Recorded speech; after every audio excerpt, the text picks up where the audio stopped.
بسم اللہ الرحمن الرحیم بلغ العلا بکمالہ کشف الدجی بجمالہ حسنت جمیع خصالہ صلو علیہ وآلہ۔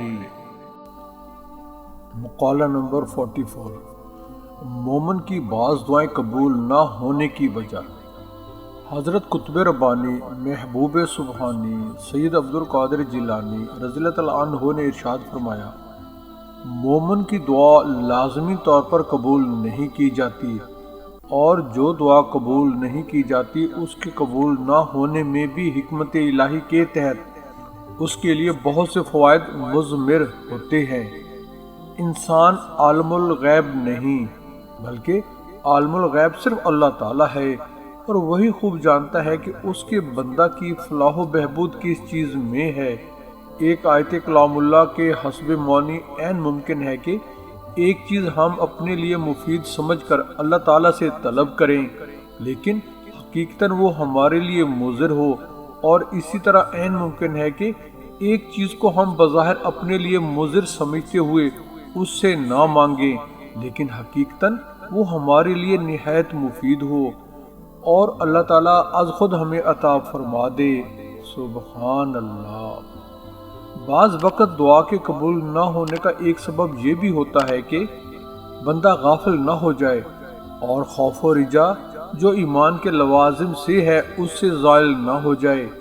معرفت اور حقیقت کے ہر حال میں امید و بیم لازم و ملزوم ہیں، اور یہ پرندے کے دو بازوؤں کی طرح ہیں۔ جس طرح ایک پرندہ دونوں پروں کے بغیر اڑ نہیں سکتا، اسی طرح ایک مومن خوف و رجا کے بغیر اپنے احوال باطن کو ناقص و نامکمل پاتا ہے۔ مومن کا احوال و مقام یہ ہے کہ وہ غیر اللہ کی طرف رجوع نہ کرے، اور ما سوا اللہ اس کا قلب سکون و اطمینان نہ پائے۔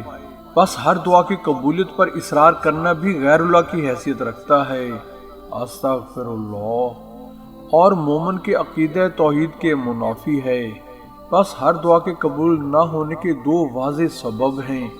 ایک یہ کہ مومن میں غرور و تکبر نہ سما جائے اور وہ اللہ تعالیٰ سے آئین ادب و احترام چھوڑ کر غافل و غصاخ نہ ہو جائے، اور دوسرا سبب یہ ہے کہ اطاعت و تعمیل احکام کے طور پر نہیں بلکہ محض خواہش و عادت کے طور پر سوال نہ کرنے لگے، اور اس طرح ایک ملکہ عشق و ذوق و رسم نہ بنا لے، کیونکہ یہ بھی ایک شرک خفی کی صورت ہے، اور شرک خفی شرک جلی سے دوسرا درجہ مذموم چیز ہے۔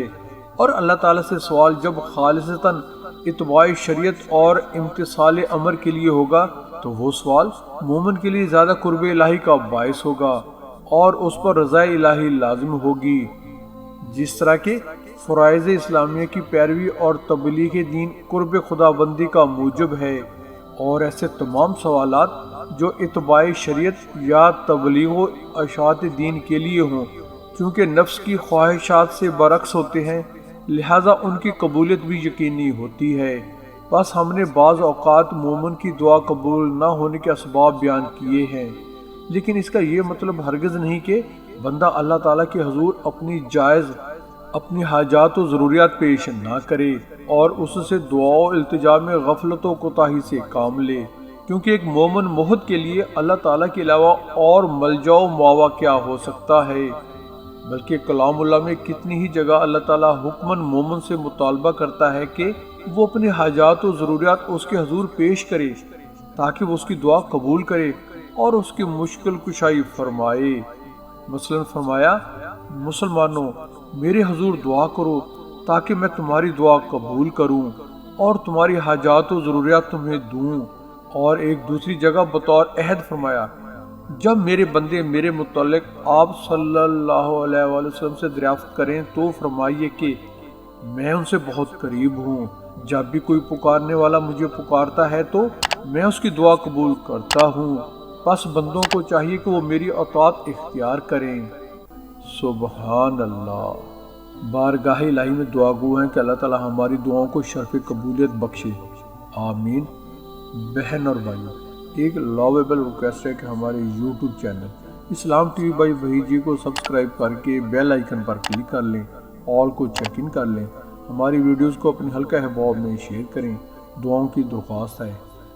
اللہ تعالی ہمیں ایک دوسرے کا خیر خواہ بنائے۔ آمین۔ جزاک اللہ۔